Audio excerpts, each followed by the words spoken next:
The Obama administration said it's going to ask the full D.C. Circuit Court to review the decision in the district case. But if the ruling is upheld, it'll be a major blow to the legislation.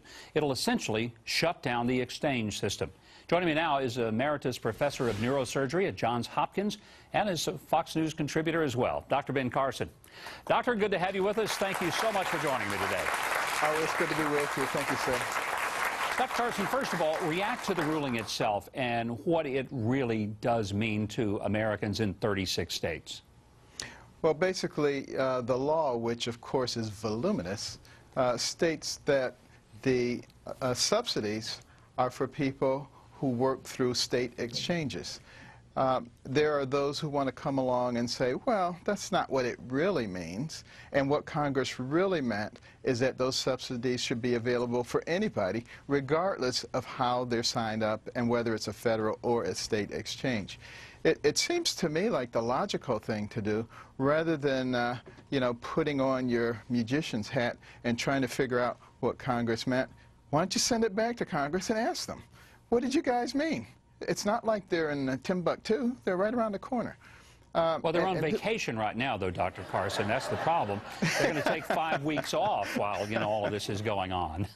Yeah, even if we have to wait 5 weeks, we can still find out what they meant when they said it. Because I think they would be, quite frankly, quite afraid to send it back because, you know, as Nancy Pelosi said, you got to pass it before you find out what's in it. Now that we found out what's in it, there's not a chance that it would pass. So they're not going to send it back there. You know, you make a very, I think, important point, is that words mean something. And when it's written into the law, and we were just told this how many times, this is the law of the land. I remember that phrase over and over, the law of the land. Well, if it's the law of the land and they wrote it all screwed up, I guess we're either going to have to change the law of the land, which means we could have changed it all along, or we're going to have to admit that they really didn't have a clue what was in it. So right. As we look at this thing going forward, what alarms you most? What is it that we still haven't yet encountered out of Obamacare right. that we're going to? Well, of course, you look at all these delays that have occurred, and particularly the delay in the employer mandate, which has now been pushed all the way back to January, well beyond the November elections. When that hits, there are going to be millions, tens of millions of Americans who will be affected by that, who will see skyrocketing premiums and inability to get the insurance that they want. And if, in fact, they can't get subsidies because of the way the exchanges are set up, it's going to make it that much worse. And the real problem, as far as I'm concerned, is not the glitches with the computer sign-up system and all of these other problems. The real problem is that we've taken the most important thing that people have, their health care, and we've put it in the hands of bureaucrats. The VA scandal shows us what happens when you take layers of bureaucrats and you put them between the people and health care providers. This is a non-starter. Why do we have to make something so important into a political issue?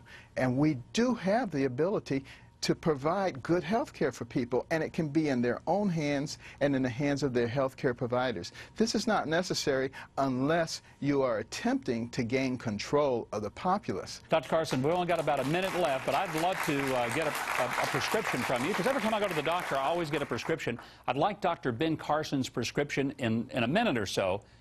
What should we be writing out for health care reform in America?